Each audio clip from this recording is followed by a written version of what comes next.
Hello, hello, bonjour et bienvenue dans C'est la pause, le format court du podcast dans le rétro de ma PMA solo. Un format court et plus léger pour alterner un peu entre deux épisodes plus profonds.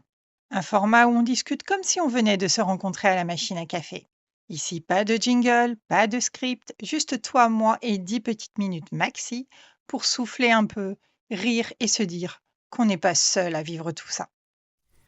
Alors aujourd'hui, je te rencontre à la machine à café et je te fais part d'une réflexion que m'a fait ma fille il y a quelques jours parce que les vacances scolaires approchent et que je n'ai pas prévu forcément grand-chose pour ces vacances.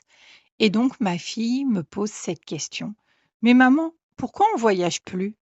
Alors je t'avoue que ma première réponse a été de lui dire parce que j'ai pas eu le temps de m'occuper d'un voyage, ma chérie.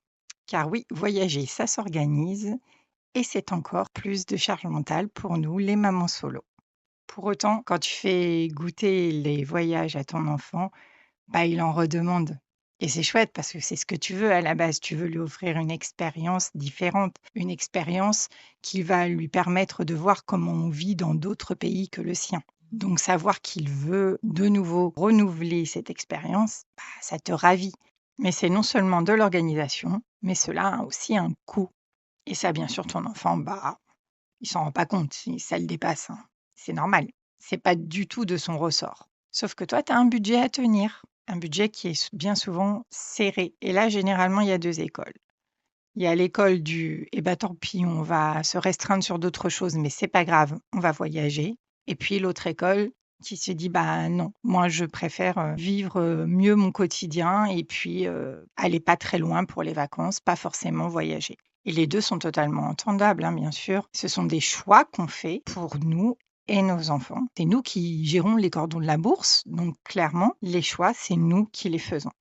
Maintenant, quand on a déjà eu l'opportunité de partir un petit peu, forcément, l'enfant a envie de renouveler l'expérience, comme je te disais tout à l'heure. Puis toi aussi, généralement, hein, quand tu as pris le temps d'organiser un voyage et de partir avec ton enfant, généralement, c'est pas pour te dire je vais le faire qu'une fois. Non, tu as envie, évidemment, que ça redevienne assez périodique. Et puis après, il y a voyager et voyager. Qu'entend-on par voyager? Ma fille, elle me parle de city trip parce que nous, c'est ce qu'on fait, ce qu'on a eu l'habitude de faire jusqu'à maintenant.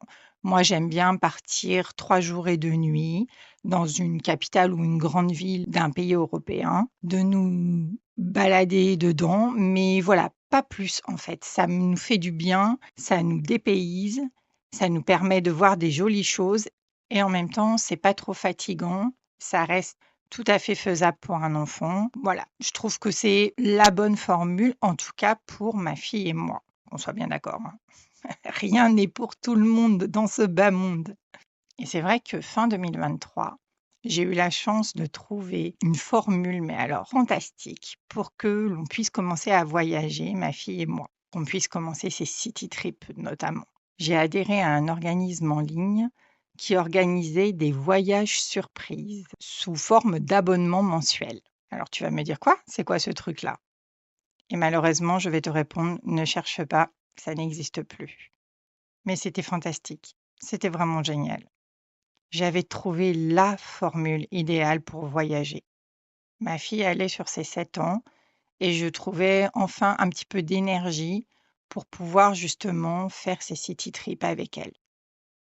L'idée, c'était, je payais 85 € ou 90 €, je ne sais plus exactement, par mois à cet organisme et tous les 3 mois, on partait pour une destination qui nous était révélée que 3 semaines auparavant, sur des dates qu'on avait préalablement choisies, bien évidemment. Et c'est comme ça que j'ai fêté mes 50 ans avec ma chouquette à Lisbonne, puis qu'on s'est retrouvés dans la magnifique ville de Prague en juillet 2024.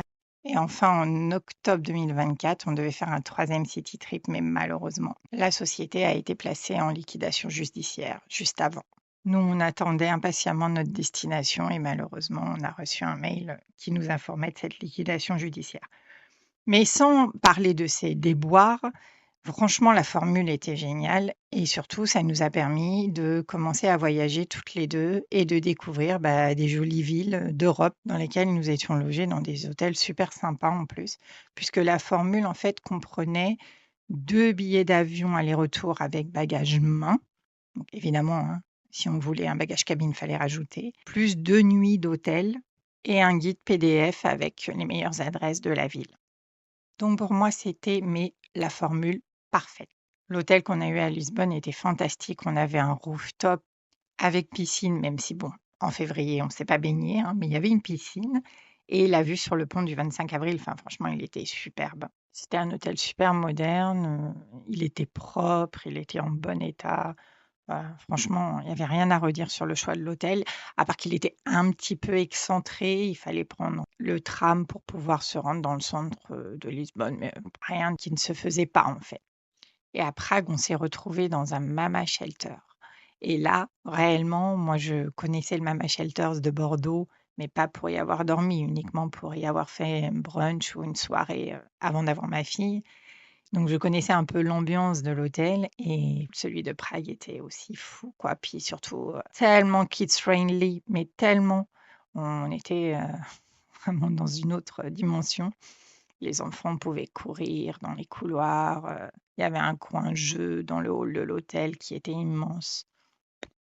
Ils se baladaient partout dans l'hôtel et ça n'embêtait absolument personne, hein. D'ailleurs, dans les parcs à Prague, c'est pareil. Les enfants gambadent partout, ça ne gêne absolument personne. Et puis, même dans les restaurants, enfin, réellement, on ne fait jamais de remarques, même si l'enfant se lève de table, fait tomber une chaise. Il n'y a aucune remarque. Au contraire, c'est plus Don't worry, just a kid. Ça fait du bien, ce regard complètement apaisé vis-à-vis des enfants. Un regard qu'on aimerait bien plus souvent retrouver en France de la part des restaurateurs et des hôteliers. Et donc, pour en revenir à cette occasion de voyager, quand cette formule s'est malheureusement terminée, je me suis trouvée un petit peu dépitée parce que vraiment, je me suis dit: C'est à moi maintenant, je vais devoir tout organiser». Alors évidemment, c'est faisable, hein, qu'on soit bien d'accord, hein, il n'y a rien d'infaisable. Mais bon, ça prend encore beaucoup d'énergie et de temps. Parce que organiser des vacances, ça prend du temps. D'ailleurs, j'avais fait un épisode, c'était le numéro 6, nos vacances en total freestyle, si tu veux aller l'écouter, dans lequel je parle, vraiment de l'organisation des vacances et voilà, j'en ai déjà dit pas mal là-dessus.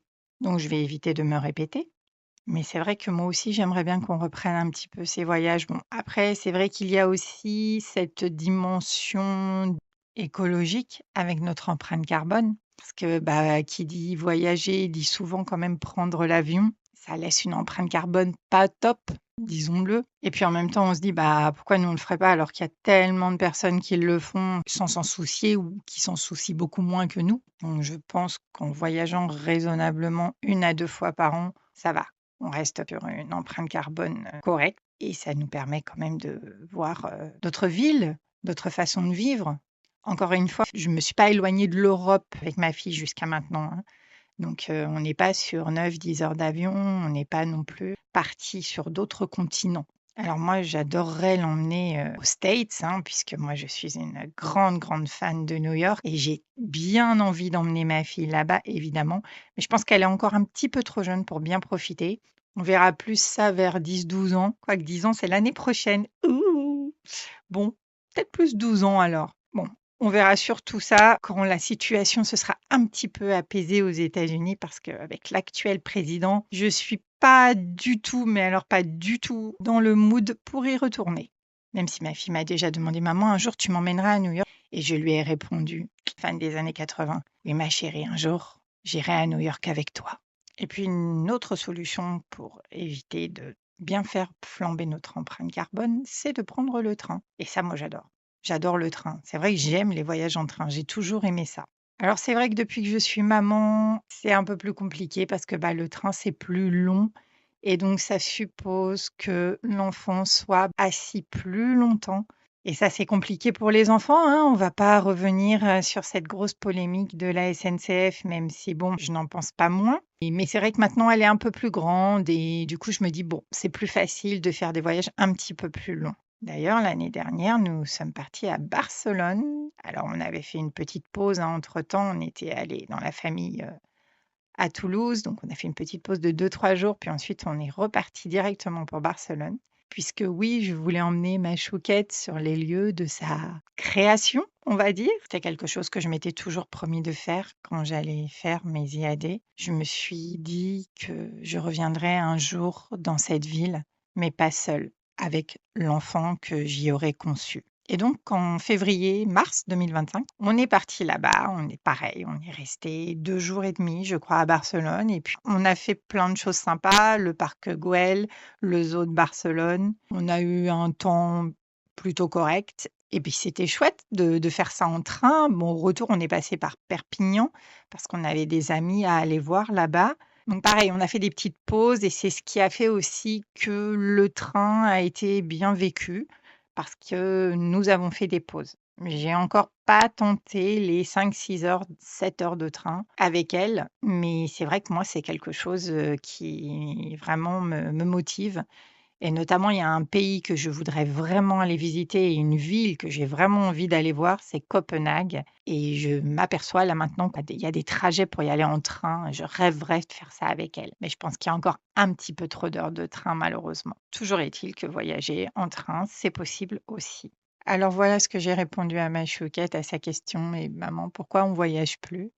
Déjà, j'avais pas trop le temps ces derniers mois pour organiser un voyage comme ça, un city trip, parce que ma reconversion professionnelle m'a pris énormément de temps. Donc, c'était très compliqué pour moi de faire ça, mais j'ai tout comme elle envie, évidemment, de revoyager. J'ai envie de revivre des expériences avec elle uniques et extraordinaires, comme on a vécu à Lisbonne, à Prague et même à Barcelone.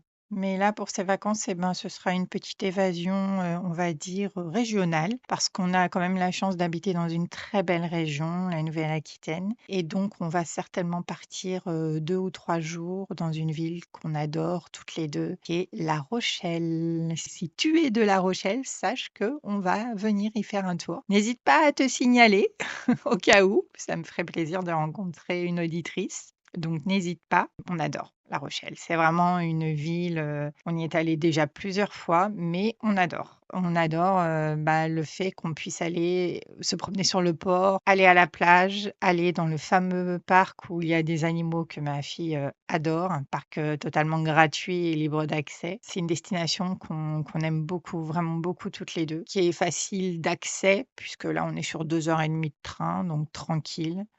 On va se prendre un petit hôtel pour 2 nuits, puis on va aller gambader, on va aller s'aérer, on va aller se changer les idées, prendre un peu d'air marin et puis revenir, pleine d'énergie pour la suite des aventures. Et si tu n'as pas encore voyagé avec ton enfant, ne culpabilise pas, ça sert à rien. Tout arrive à point, à qui sait attendre, comme le dit si bien le proverbe. Sache aussi que tu n'as pas besoin d'attendre une grande destination, que tu n'as pas besoin de faire énormément de recherches. Bien souvent, 2, 3 jours comme nous, là, à La Rochelle, dans la région, en fait, ça permet tout simplement de s'aérer, de se faire du bien. Le seul conseil que je te prodiguerais, c'est pour le coup, laisse-toi aller. Franchement, lâche prise si tu pars 2, 3 jours. Prévois un petit budget resto, hôtel, parce que réellement, même s'il est pas très gros ce budget, tu peux faire des choses très sympas. En plus, avec les enfants, c'est simple. Une pizzeria, une crêperie, ils sont hyper heureux. C'est facile, c'est pas très cher. On mange une glace, une crêpe, tout est chouette. L'important, c'est qu'on soit main dans la main, qu'on regarde le même point d'horizon et qu'on profite ensemble.